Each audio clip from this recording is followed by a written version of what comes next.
Hare Krishna, Hare Krishna, Krishna Krishna, Hare Hare, Hare Rama, Hare Rama, Rama Rama, Hare Hare.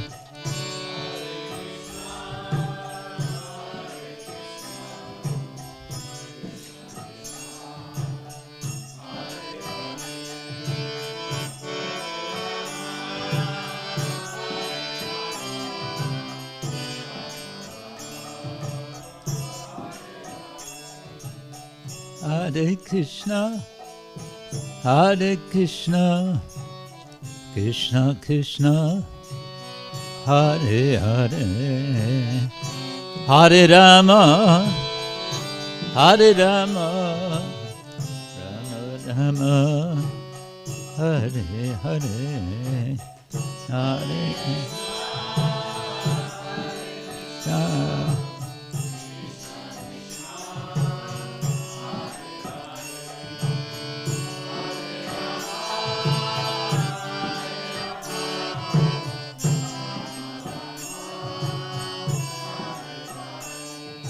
Hare Krishna, Hare Krishna, Krishna Krishna, Hare Hare, Hare Ram, Hare Ram, Ram Ram, Hare Hare, Hare.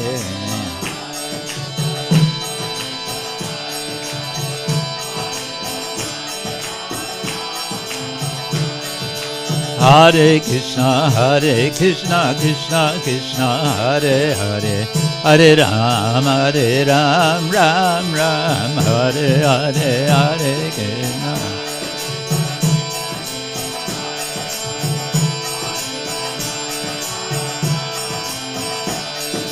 Hare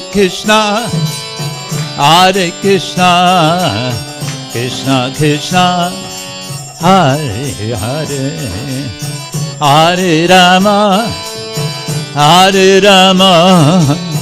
Rama Rama, Hare Hare, Hare Krishna.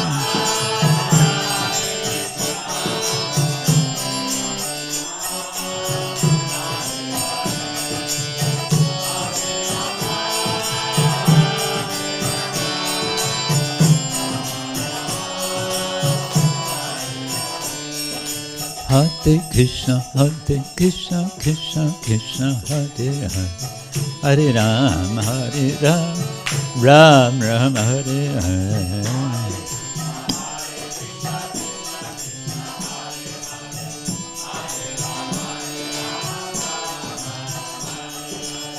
Hare Krishna, Krishna Krishna, Hare Hare, Hare Ram, Ram Ram, Hare Hare, Krishna Krishna Krishna.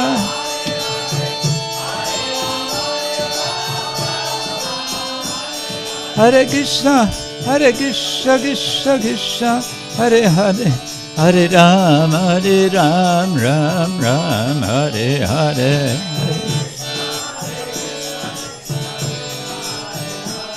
Hare Ram, Ram Ram. Hare Krishna, Krishna Krishna, Hare Hare, Hare Ram, Ram Ram, Hare Hare, Hare Krishna.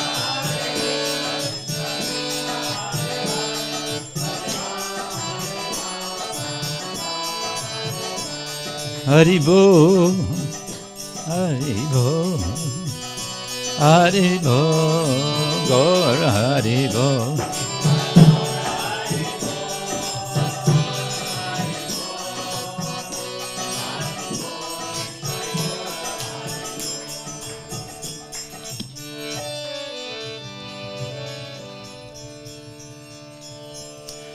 Srila Prabhupada ki jai, Ananta Koti Vaishnava Vrinda ki jai, Shri Prahlad Lakshmi Nrsingadeva ki jai, Grantaraj Srimad Bhagavad-gita ki jai, Gaura Premanande, all glories to the assembled devotees, all glories to Shri Guru and Shri Gauranga.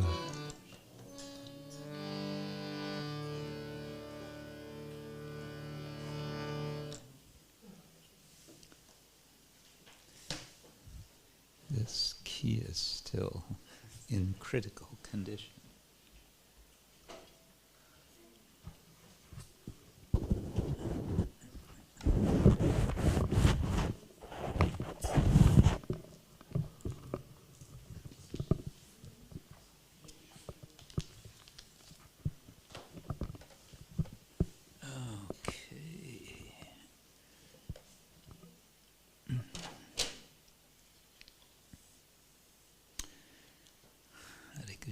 Good evening, everyone.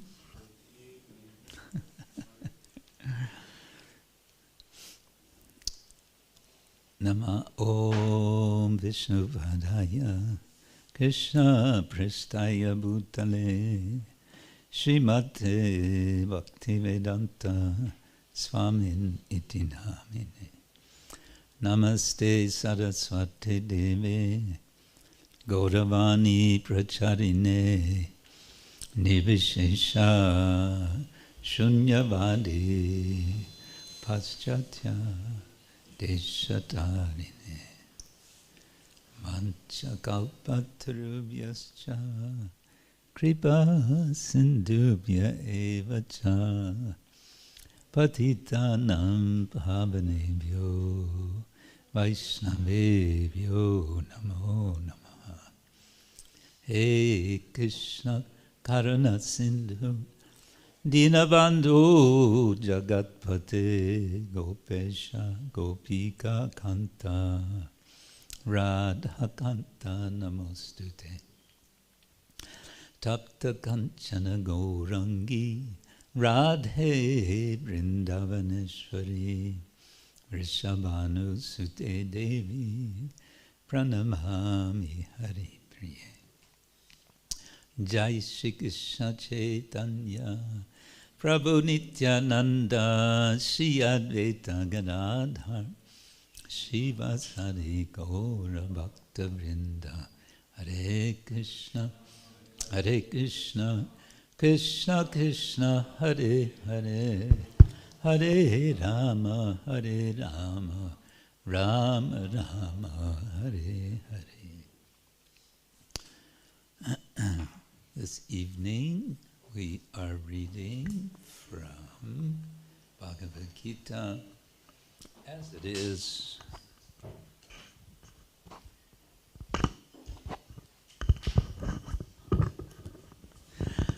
translation and purports by His Divine Grace A.C. Bhaktivedanta Swami Srila Prabhupada. And we are broadcasting from Simhachalam, Germany, on, what's today? 11th of May? 10th of May? 11th. In the year 2023, according to our modern calendar. And we're reading from the 15th chapter, the beginning verse. Let's invoke Lord Vasudeva first. Om Namo Bhagavate Vasudevaya.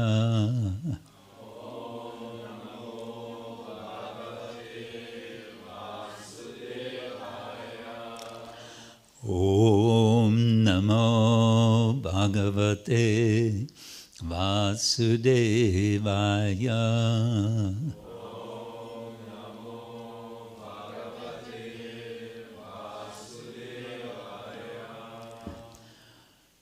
Om Namo Bhagavate Vasudevaya.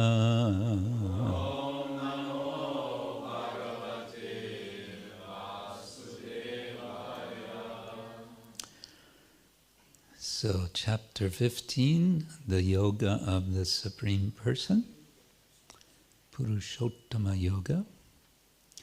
And this is verse number 1. śrī-bhagavān uvāca ūrdhva-mūlam adhaḥ-śākham ūrdhva-mūlam adhaḥ-śākham aśvatthaṁ prāhur avyayam. Aśvatthaṁ prāhur avyayam. Chandāṁsi yasya parṇāni. Chandāṁsi yasya parṇāni. Yastāṁ veda sa veda-vit. Yastāṁ veda sa veda-vit. śrī-bhagavān uvāca ūrdhva-mūlam adhaḥ-śākham aśvatthaṁ prāhur avyayam chandāṁsi yasya parṇāni yastāṁ veda sa veda-vit.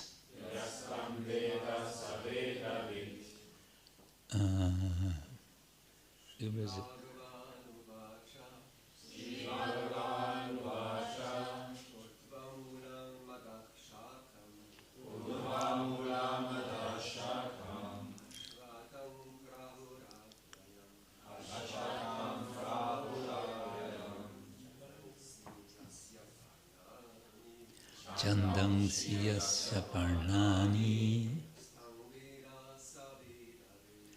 yastāṁ veda sa veda-vit. Ladies? śrī-bhagavān uvāca ūrdhva-mūlam adhaḥ-śākham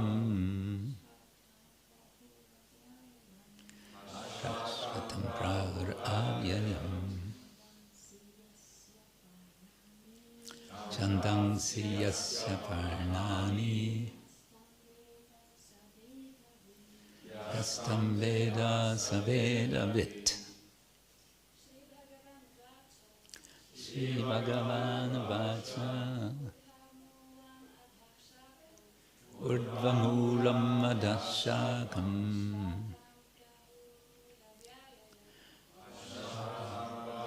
avyayam chandāṁsi yasya karma yastāṁ veda sa veda-vit. Okay. Let's see. Kishori Kunda, Übersetzung für dich. Oh. Uvāca ūrdhva-mūlam adhaḥ-śākham aśvatthaṁ prāhur avyayam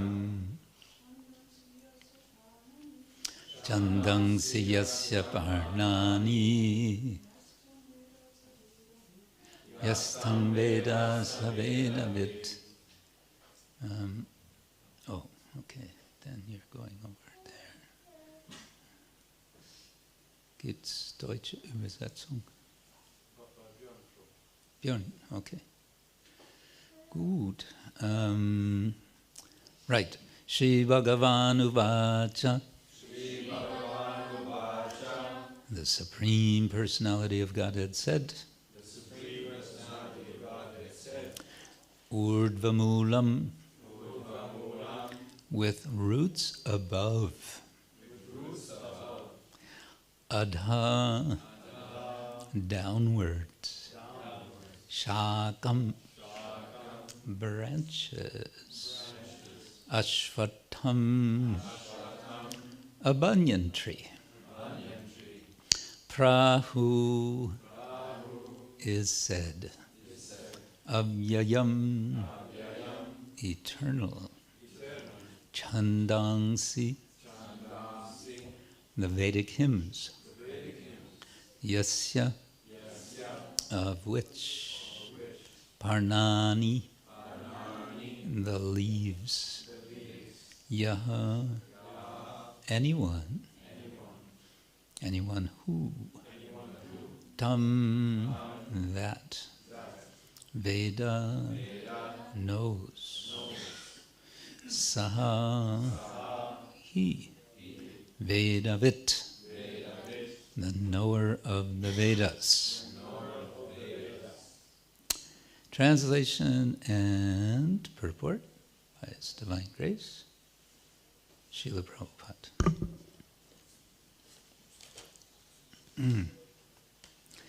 Translation: the Supreme Personality of Godhead said, "It is said that there is an imperishable banyan tree that has its roots upward and its branches down, and whose leaves are the Vedic hymns.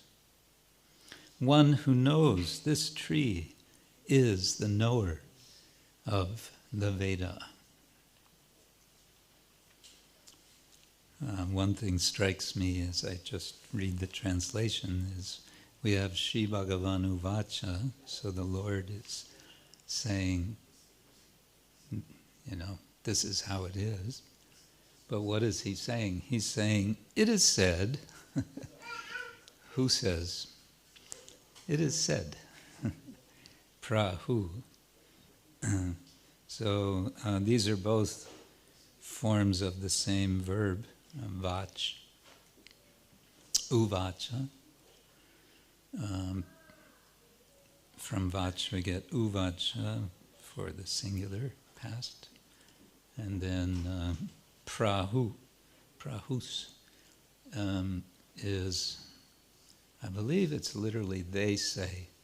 I think it's third person, but with it's emphasis. It's firmly said. There's no doubt. And, that's all from Vach. We have a prayer to Nrsingadev. Vāg-īśa yasya varane lakshmim yasya chavakshasi yasya ste hridaye samvit tam nrsingamaham bhaje. Vāg-īśa, Vāg-īśa, the Lord of Vach. The Lord of, can be either the goddess speech or speech. The Lord of speech or the Lord of the goddess of speech. So, okay. The Supreme Personality of Godhead said, it is said that there is an imperishable banyan tree. What's the word for banyan tree? Aśvatthaṁ, yeah. I always remember this one. There's lots of banyan trees in Hong Kong, but there's one famous banyan tree in Chennai, South Chennai, in the land of the Theosophical Society, the Adyar Library. They have a big open space land, and on that land there's one area, I think they say it's more than 1 acre of land, and they've fenced it off so that there's no damage. But there's one banyan tree, and it covers this huge area, and it has roots going down and up and down and up, so you can't really tell where's the beginning and where's the end of this tree, which is a point that will come, I think it's in verse 3. Okay. Roots upward, ūrdhva-mūlam, branches downward, adhaḥ-śākham. And it's imperishable, avyayam. So there's 3, we can say adjectives. So the noun is aśvatthaṁ. There's a tree. What kind of a tree? Aśvattha tree. And what kind of an aśvattha tree? One with ūrdhva-mūlam, with roots going up. and with branches going down, and it is avyayam. It is perpetual. Moreover, chandāṁsi yasya parṇāni, of which yasya is possessive correlative, of which there are parṇāni, which means leaves, parṇāni. What sort of leaves? Chandāṁsi, leaves which are hymns, hymn leaves. And then, yaha tam veda saha veda-vit. You could add, it's sort of implied, the verb asti, is. So one, and tam, so it's aśvatthaṁ, and then this pronoun tam has the same ending. That's kind of a hint that it's going to refer to aśvatthaṁ. So that aśvattha tree, yaha tam, one who knows that, yes tam veda, one who knows that, saha, that person, veda-vit asti, that person is a knower of Veda. That's all. It's quite simple and straightforward.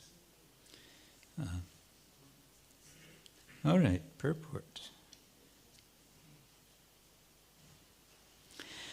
After the discussion of the importance of bhakti-yoga,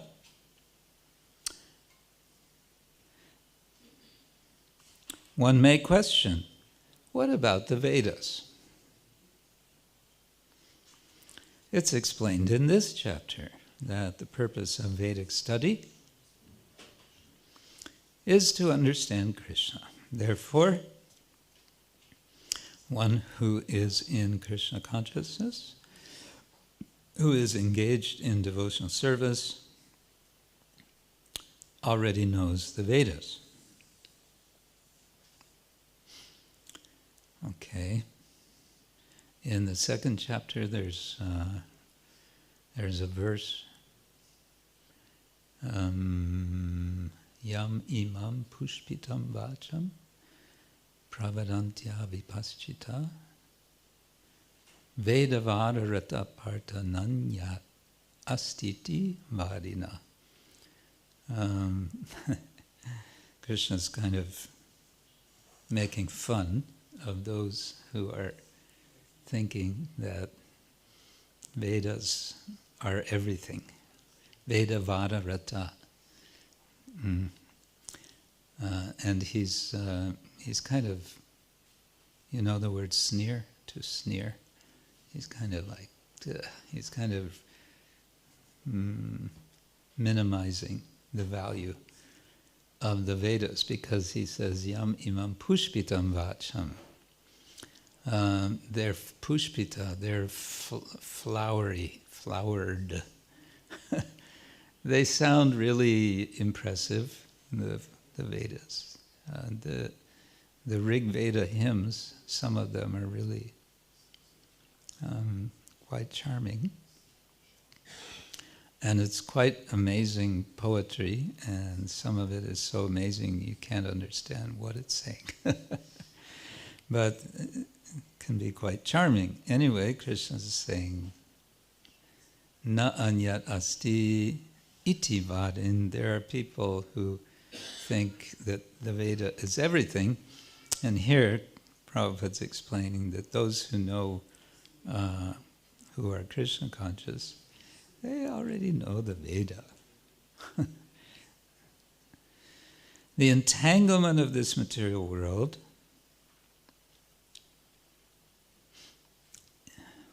is compared here to a banyan tree. For one who is engaged in fruitive activities, there is no end to the banyan tree. He wanders from one branch to another, to another, to another. The tree of this material world has no end, and for one who is attached to this tree, there is no possibility of liberation. The Vedic hymns meant for elevating oneself are called the leaves of this tree. Okay, so that's why chandāṁsi, yasya, parṇāni, the hymns, the chandas. The hymns are referred to as chandas, and the word chandas can also mean Sanskrit prosody, the study of the poetic meters in Sanskrit. It's a whole universe in itself. People study about Sanskrit poetry, the different meters. There's 7 main meters in the Veda, and then there's but there's a lot more than that. Some I read. There's a catalog of 600 meters, and they elaborate in so many ways.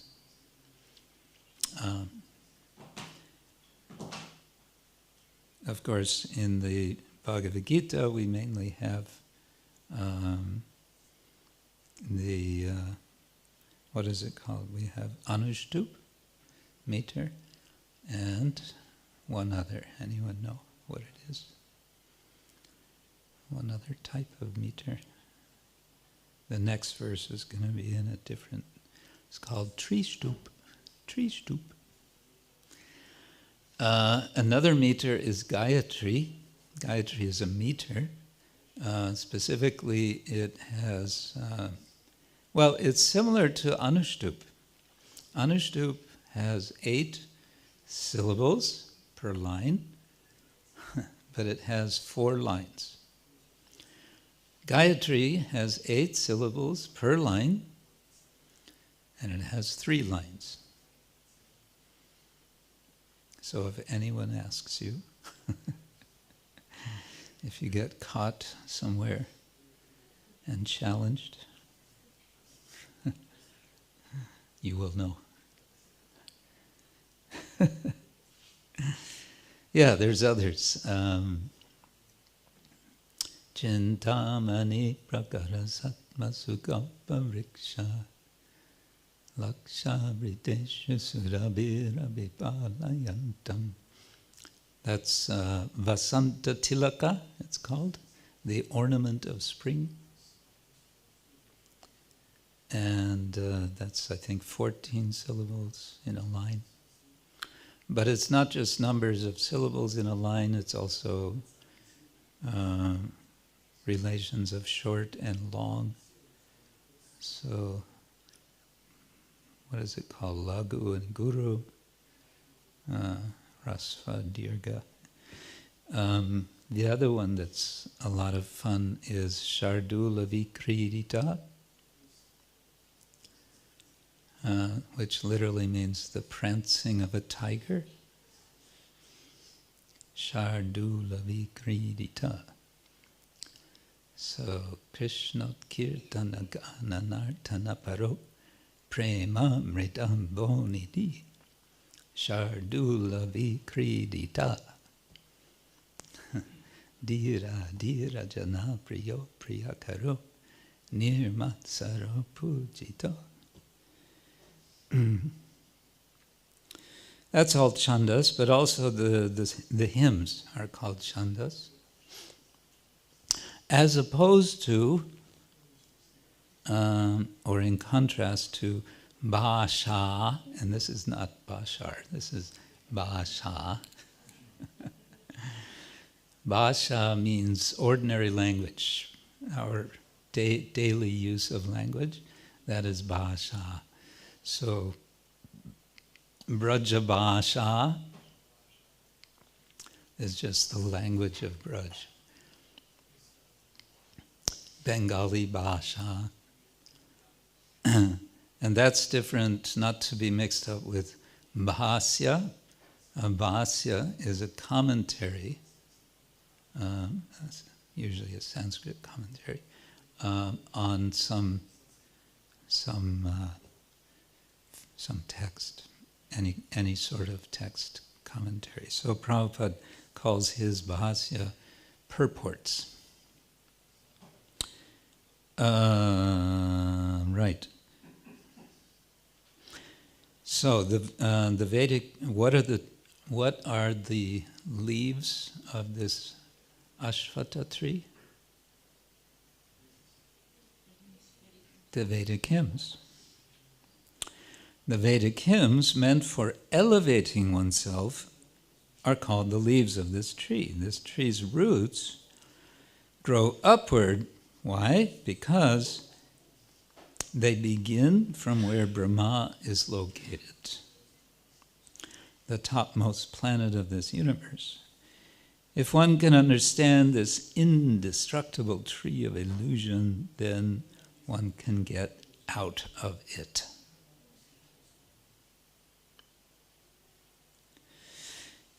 This process of extrication, means getting out of something, should be understood. In the previous chapters, it has been explained that there are many processes by which to get out of the material entanglement, and up to the 13th chapter, we have seen that devotional service to the Supreme Lord is the best way. The best way. Now, the basic principle of devotional service is detachment from material activities and attachment to the transcendental service of the Lord. What's the basic principle of devotional service?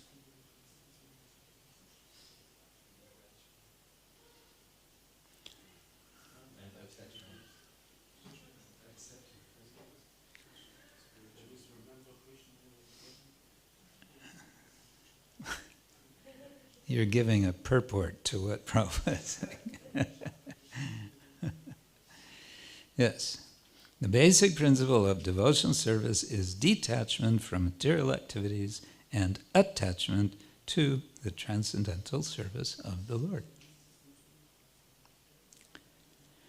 The process of breaking attachment to the material world is discussed in the beginning of this chapter.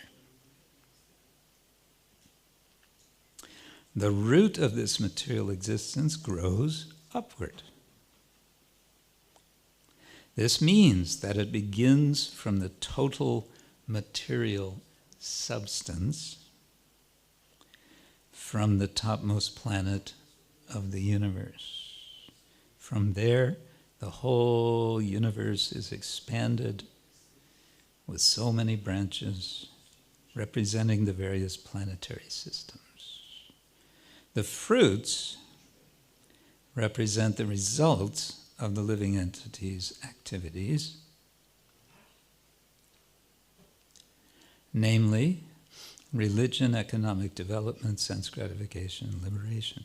Prabhupada is getting a little bit ahead here, because that's going to be explained in further verses, although I don't think it explicitly mentions fruit, but it does mention karma. Okay.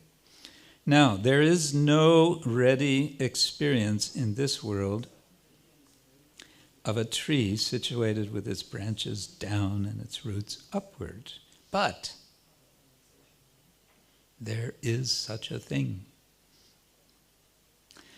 That tree can be found beside a reservoir of water. We can see that the trees on the bank reflect upon the water with their branches down and roots up. In other words, the tree of this material world is only a reflection of the real tree of the spiritual world. This reflection of the spiritual world is situated on desire. just as a tree's reflection is situated on water.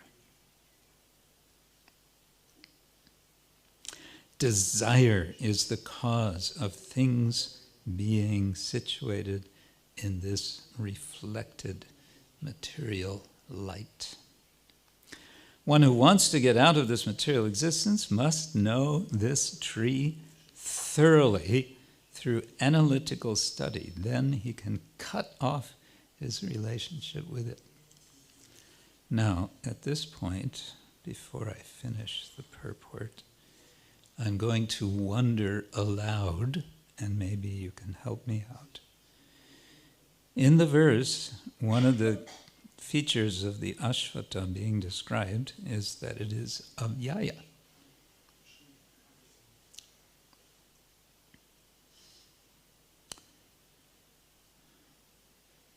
But the tree being described is the reflection. And we just read the reflection is temporary.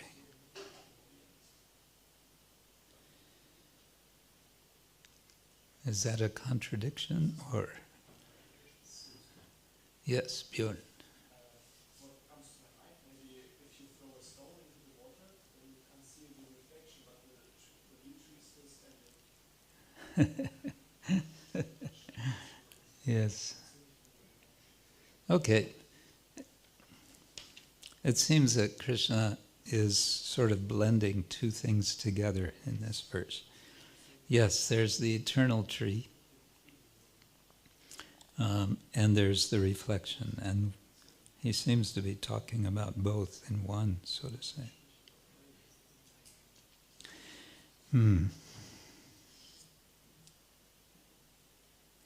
Another thing one might say, well, what's the problem? This it's just a reflection. So, number one, all I have to know is that it's a reflection. And then that's enough, and then I can be free, because I know it's not the real one. But Prabhupada is saying we have to know this tree thoroughly. It's like we have to study this tree. But it's going to say in verse 3 that we should chop it down with the weapon of detachment. Interesting. Okay. This tree, being the reflection of the real tree, is an exact replica. You know the word replica? No? Mm-hmm. No. It's like an exact copy. It's like a facsimile, yeah. Yeah. This tree, being the reflection of the real tree, is an exact replica. Everything is there in the spiritual world. The impersonalists take Brahman to be the root of this material tree, and from the root, according to Sankhya philosophy, come Prakriti, Purusha, then the three gunas. Then the 5 gross elements, Pancha Mahabhuta, then the 10 senses, Dashendriya, mind, etc. Prabhupada is a little bit blending here, Sankhya with Vedanta, but okay. If Brahman is the center of all manifestations, then this material world is a manifestation of the center by 180 degrees. And the other 180 degrees constitute the spiritual world. The material world is the perverted reflection, so the spiritual world must have the same variegatedness, but in reality. The Prakriti is the external energy of the Supreme Lord, and the Purusha is the Supreme Lord himself. And that is explained in Bhagavad-gita. Since this manifestation is material, it is temporary.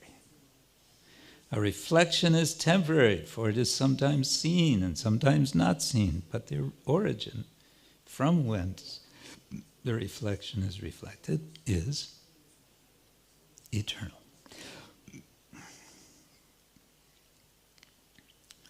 It sounds a bit Platonic, doesn't it? Platon, had this idea of the original forms. There are forms in some absolute world, and these are reflected, diffused, whatever we experience in this world. But the original forms are elsewhere.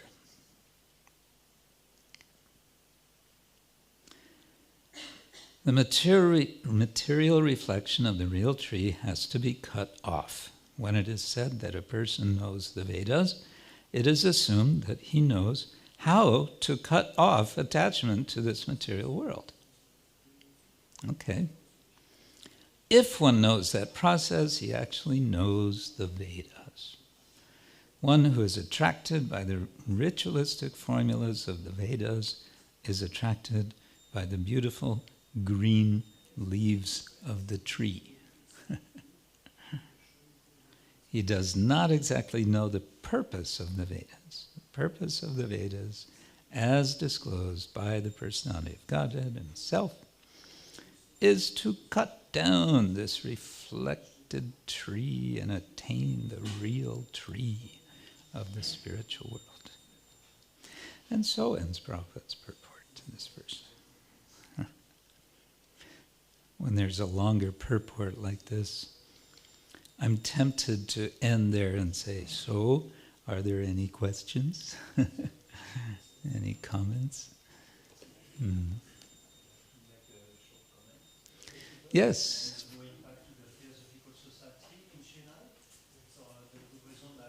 Maybe wait until we get the microphone. Okay, Yes. thank you.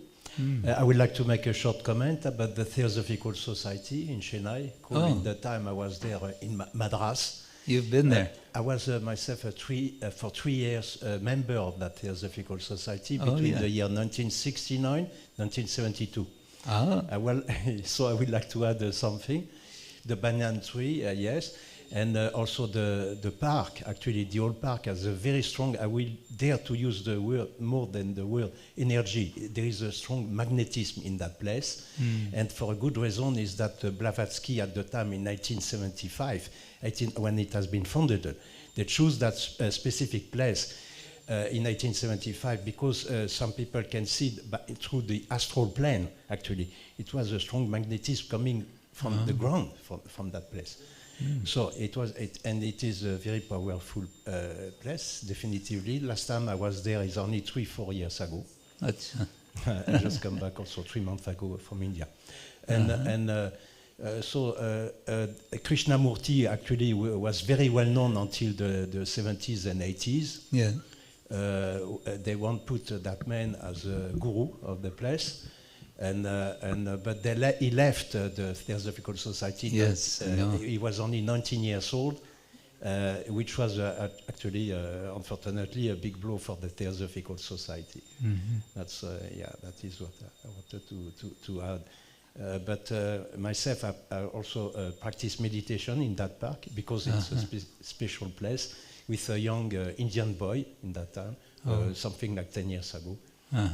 So, but the unfortunate thing to say it is in that magnetism coming from the ground, it's not only good but bad energies, I have to say. It is known also. It's mixed. There's good and bad energies. Yeah. Not only good energy. Okay. Yes. Sorry you. to add to my... No, thank you. Thank you.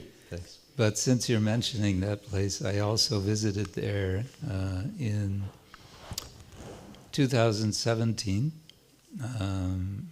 We did some filming there. We just filmed a couple of short scenes for this documentary we made called India's Book of Wisdom.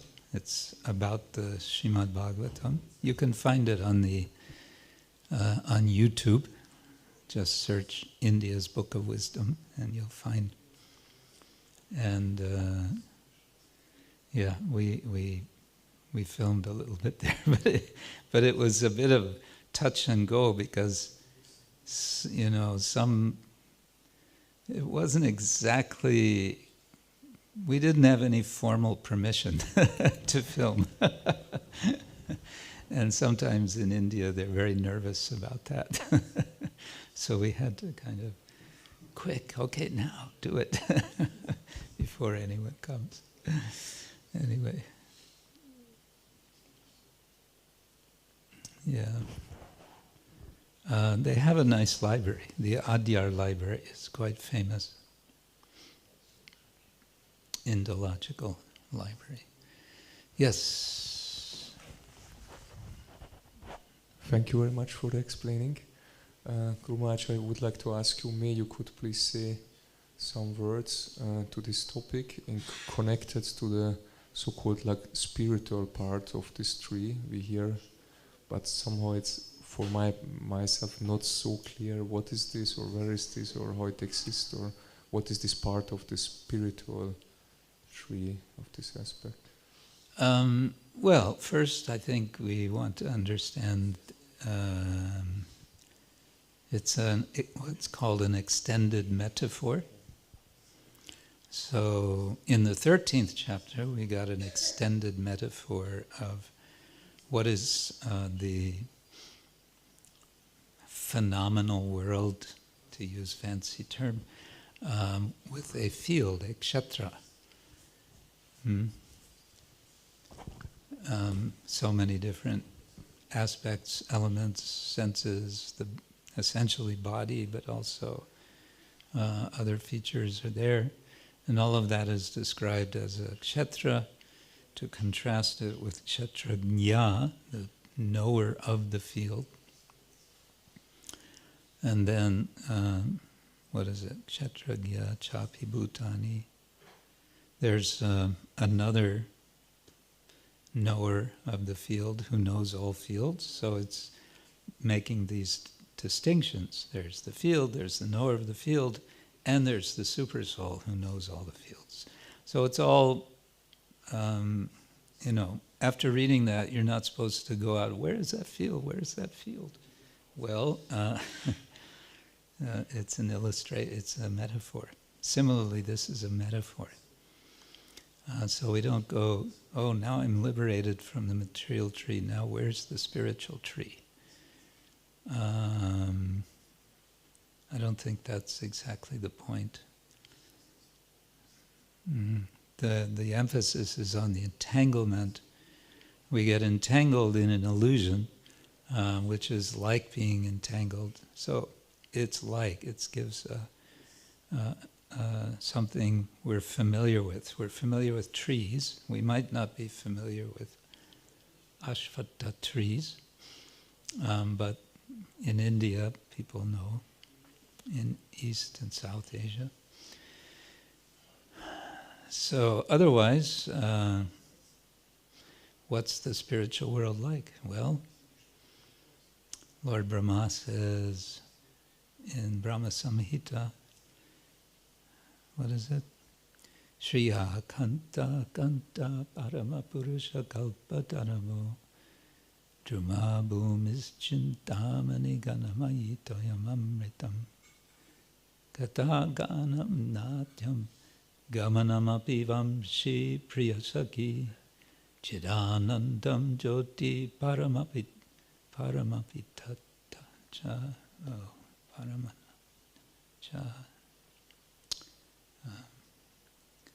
Like that.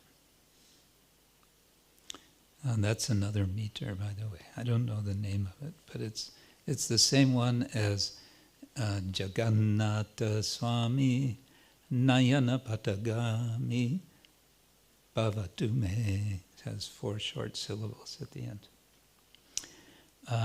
So that's describing the spiritual world too, where there's Shriya Kanta Kanta Parama Purusha Kalpa Taravo, the trees, of the trees, they're wish-fulfilling trees. Kalpa Vriksha Kalpa Tarava. Nice, those trees we want. What is it? Bhumi. Okay. Shriya Kanta Kanta Parama Purusha Kalpa Taravo Bhumis Chintamani. The bhumi, the earth, the ground, is Chintamani. Ganamayi Toyam Amritam. The toya, the water. What is the water in the spiritual world? It's Amrita. It's nectar.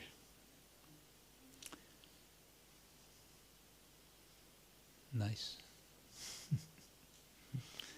And then the whole, the description of, there are descriptions of Goloka, descriptions of Vaikuntha, but I don't know of any description of the original tree from which this is the reflection.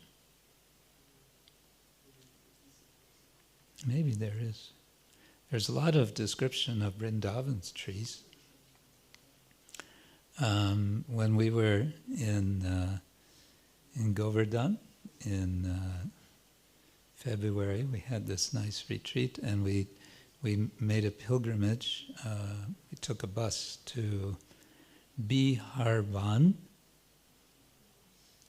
and there we met with Dinabandhu Prabhu. And Dinabandhu spoke very nicely. I was speculating that he would speak about cows, because where we went, one beautiful ashram of the Nimbarka sadhus, Nimbarka Sampradaya, they have about 2,000 cows. They just let them wander in this forest. Very beautiful. I thought he would talk about the cows. He didn't talk about the cows. He talked about the trees. And it was amazing how much he knows about Vrindavan's trees.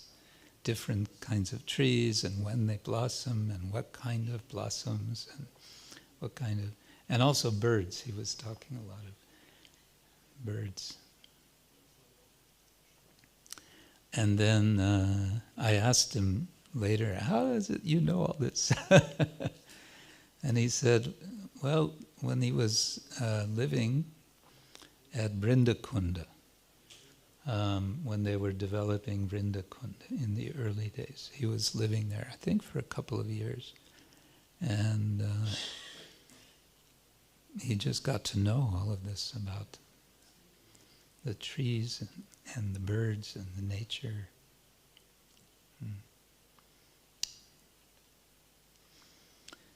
Prabodhananda Saraswati Thakur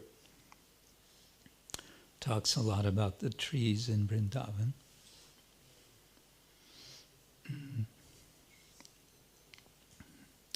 Yeah.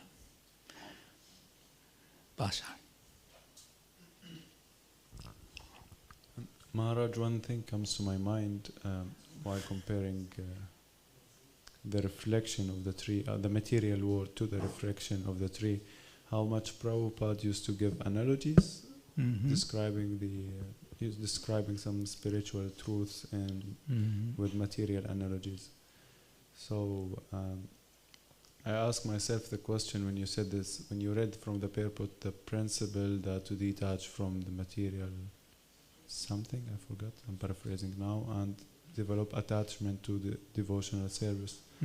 So material activities, spiritual activities. So in our process, do we focus on both parallel, or do we try to simply develop taste for the spiritual aspects? Because a lot of times I hear descriptions from the spiritual world, about the spiritual world, how it looks like, the nature and so on, but somehow it simply doesn't leave any impression.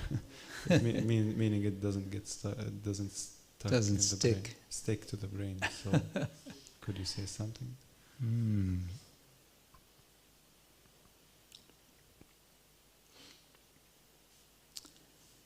Well, one thing we get from hearing about spiritual reality is that it's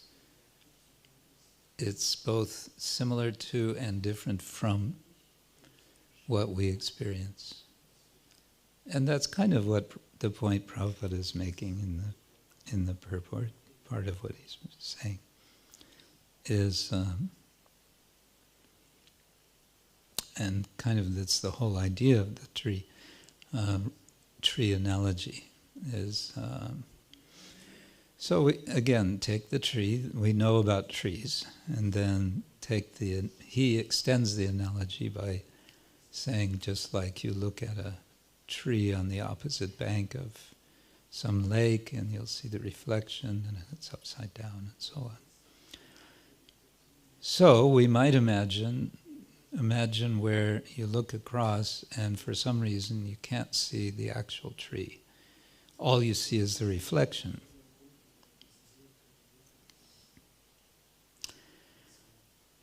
But the reflection lets you know that there is a real tree there, and the reflection gives you some idea of what that tree would be like. It's, instead of being like a reflection, it's something solid, something substantial. So, of course, we can say, well, at the end of the day, we don't have experience of that. We only have experience of what we have here. We have the experience of the world through our senses, and all of this is limited, all of this is temporary, and so it doesn't give us doesn't really give us access to the spiritual. Well, we're aiming to understand that there is a process by which the senses, our present senses,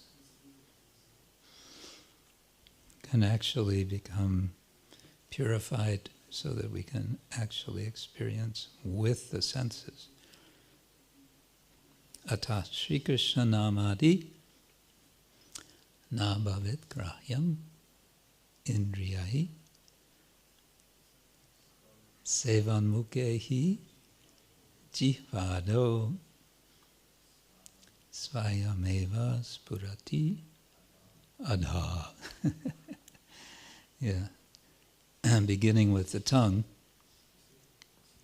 So the verse says, na bhavet grahyam, we cannot grasp with our senses. And then it turns around and says, seva unmukehi jihvado, beginning with the jihva, the tongue. Seva unmukha, by sort of turning our attention, attending to seva, to service. Then svayam eva spurati. Spurati means becomes manifest, becomes directly experienced. I think it means like that.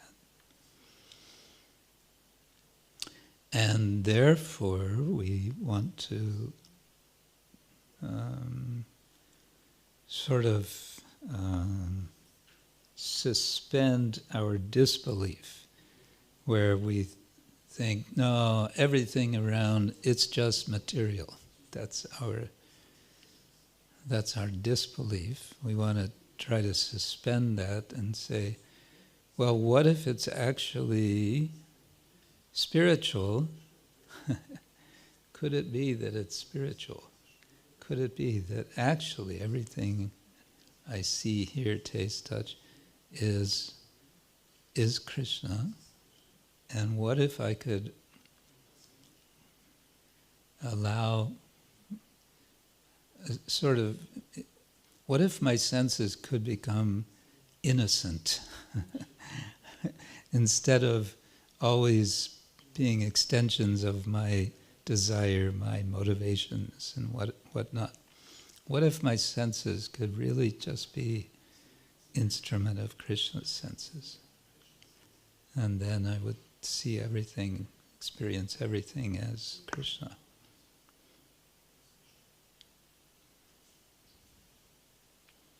But beginning with the tongue. Does that make sense? Yes, I think you're first. No? What is your name? I'm Brian. Brian. Hare Krishna. Hare Krishna. Here in the part of the purport, Prabhupada says, one who wants to get out of this material existence must know this tree thoroughly through analytical study. Yeah. So I was, so if the tree represents somehow our entanglement in the material world caused by our desire, so I'm wondering what Prabhupada is meaning here. So does that mean that we should try to get the knowledge of how we are entangled, or more like realize deeply that it is only a perverted reflection of the variegatedness of the spiritual world, or there is other meaning? Or?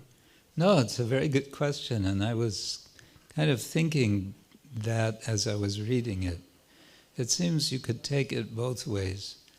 In one sense,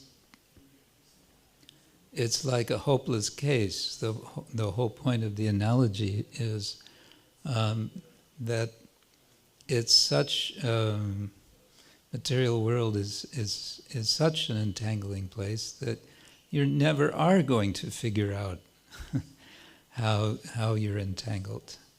You're never going to get there. As soon as you think you've figured out one thing, there'll be something else there to catch you. It could be, when Prabhupada is speaking about analysis, he's taking the notion of Sankhya. Because the Bhagavad-gita, there's a lot of Sankhya in the Bhagavad-gita. And Sankhya, one way to understand it, it means analysis. And what's the analysis? Essentially, it's an analyzing to understand the difference between the body and the self. By analyzing different elements of the not-self, analyzing the constituents. That's basically what Sankhya is. The three modes of nature. Krishna talks quite a lot about the modes of nature. That's all Sankhya. So one could take it that to analyze the material world means study these aspects of Bhagavad-gita. And also at the end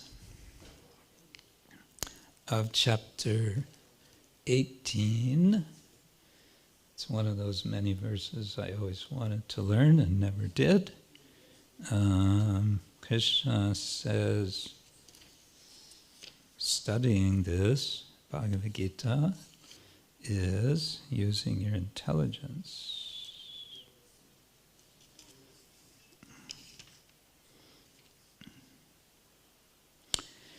Yes, adhyayate chaye imang dharmyang samvadam avayoho jnana yagyena tenaham ishtasyam iti me mati. And I declare that he who studies this sacred conversation of ours, worships me by his intelligence. Prabhupada translates that way. The key is jnana yagyena, by the yagya of jnana. And here jnana means knowledge, but it can also be taken as, analysis, study, sort of. Ishtasyamiti. Me mati. Krishna's being humble. He says, this is my opinion. This is my opinion. Yes, I know I'm the Supreme Personality of Godhead, but I also have an opinion. So that may be one way to understand it, but as you're pointing out, the whole thing here is to say this is endlessly entangling, and the solution is going to be given in verse number 3. Asanga shastrena dridhena chitva. Just cut through it. Don't try to figure it out. Just take a leap of faith and let it go. Let it go. Does that make sense? Ramananda. Short comment to Bashar's question and your explanation. Yeah. I had once experience with some interreligious dialogue person who came here to visit the temple. Yeah. And he's from a Christian background, Uh-huh. evangelic, and he was standing in front of the altar. Ah. And of a short while, he looked and he became very grave. And when we turned out, I thought that he's somehow disturbed by, seeing this thing, could be whatever goes in his mind. And then he said to me, it was like looking in the living room of God. And this was for me, like, as you said, like if we can, or as I understood it, if we can turn out our reasoning and just with innocent senses, Yeah. like this person, he didn't know what to expect, whatever, but he had somehow this revelation, what was for me like, wow. It's what really, like, as Prabhupada says, an altar or a picture, Yeah. it's like show windows of the spiritual world. Yeah. So this was one thing when I think if Spirit wants to reveal, then he can do it to a worthy person or whatever. Even to a Protestant Christian. Because usually the Protestants are the most, they tend to be quite iconoclastic. Yeah. Yeah, interesting. Thank you. Good. Okay. Anything else, ladies? I had a question attached. Sure. So something okay. else, but I'm not sure if we have still. If somebody else has Go a ahead. question. There was in the morning we had a small discussion about the Vedas, and as also described here in the verse, the flowery words of the Vedas. So we touched this topic. So one person actually in the Bhagavatam class of Munindra Khan, one person in the chat asked, kind of why is it that in the Bhagavatam, different things are explained, like you want to have this result, you worship this demigod, you want to have this result, have this demigod, or in the end of each chapter, you have like a benediction, what seems like a material benediction, but in the beginning of Bhagavatam, it claims that it cuts everything material out of it, and then still such things come on the way. And we had some kind of discussion, maybe you have an opinion about that. Awesome. Light. Well, one point we might consider is Srila Bhaktivinoda Thakur's point about the Bhagavatam being all-purpose in the sense, he says, it brings together all essentials for everyone, and he spoke quite with a kind of flourish, or he wrote in this one essay that if you have the Bhagavatam, you don't need anything else. He says all the other Vedic literature, it could be just burned, like he compared it to the library of Alexandria. It was burned. So, and his point is that whatever is essential, whatever is actually valuable, is there in the Bhagavatam, including, we can say, some attractions for persons with some material aspirations. Because it will say, yes, you can have this and this and this if you do this and that, but then it always comes to the conclusion, but if you want, the real perfection of life, then it is to hear and chant and remember the Lord, and so on. Isn't it? So it's within a context. The Palashrutis are there, the ends of stories telling some fruit you get. Okay, you'll be motivated. It's a bit like giving the analogy of inducing a child to take medicine by giving them some or sugar coating, right, the medicine. So some of that is there also in the Bhagavatam. Yeah.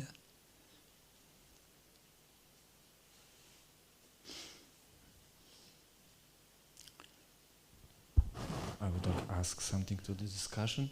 Because I was reading 6th canto a few days ago, and actually was also according this explanation of karma kanda activity or worship demigods, sometimes Shukadeva Goswami is testing Maharaj Parikshit. Yeah. And usually this is also possible. Yes, in the beginning of Canto 6, right, when he's talking about the bathing of the elephant. Yeah, he's testing, and the king passes the test because he understands, no, this can't be the answer. This can't be how to, because the problem was from the end of Canto 5, the description of the hellish planets. How can people avoid that? He says, well, yeah, they can do austerities, they can do penances, people can do lots of things, they'll be purified. Parikshit Maharaj says,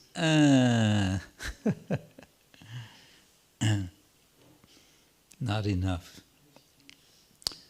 And then he says, what is the famous verse?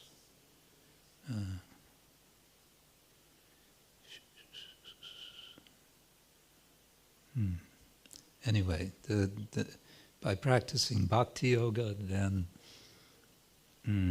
all of this is dispelled like fog is dispelled by the sun. Nihara iva bhaskara. Yeah, I don't remember the beginning of the verse. Yeah, testing. Good point. Yes, Akila Prabhu. Microphone. Mic.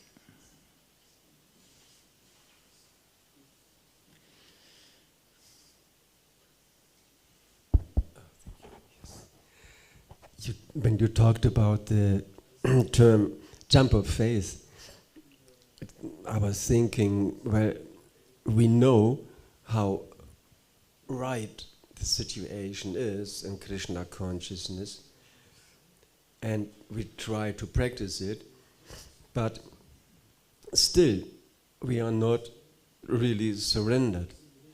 So how could we practice this leap of faith that brings us forward, overcoming these doubts that are still there, although we know it's right?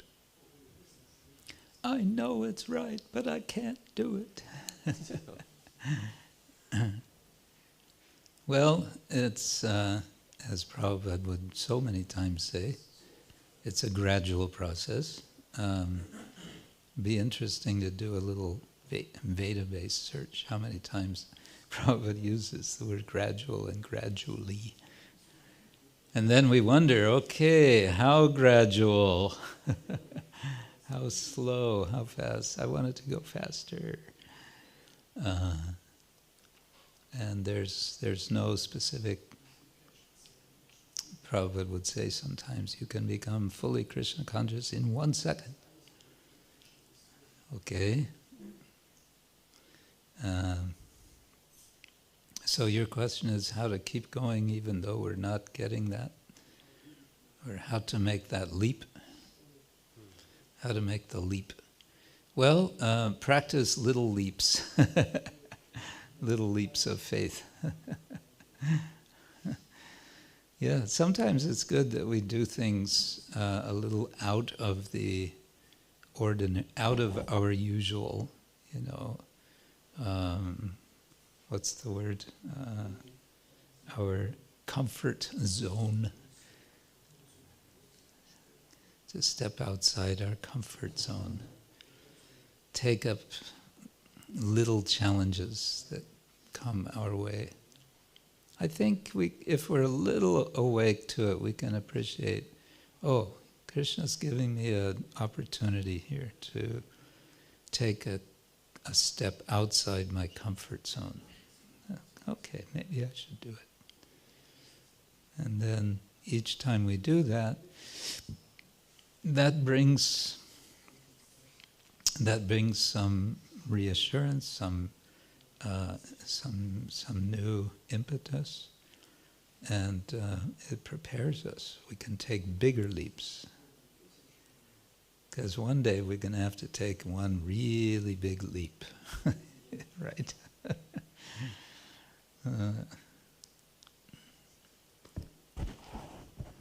Yeah. Little leaps. Jumping, leaps, jumps. Yeah. Right, okay, let's take a leap back home, back to Godhead. A leap of faith. What do we have to lose? Blaise Pascal, the French philosopher, was famously making Pascal's wager, which was that it's more reasonable to bet, if you're going to gamble, about whether or not God exists, then you're in better position if you gamble that God does exist than if he does not exist. Because if you gamble that he does exist and then it turns out that he does not exist, you haven't actually lost anything. But if you gamble that he does not exist and it turns out that he does exist, then you're in big trouble. Then you're really the loser. Yeah, so let's chant Hare Krishna. We will not be the loser. Hare Krishna, Krishna Krishna, Hare Hare, Hare Rama, Rama Rama, Hare Hare. Thank you all very much. Srila Prabhupada ki. Grantara Srimad Bhagavad-gita ki jai. Gaur Premanande.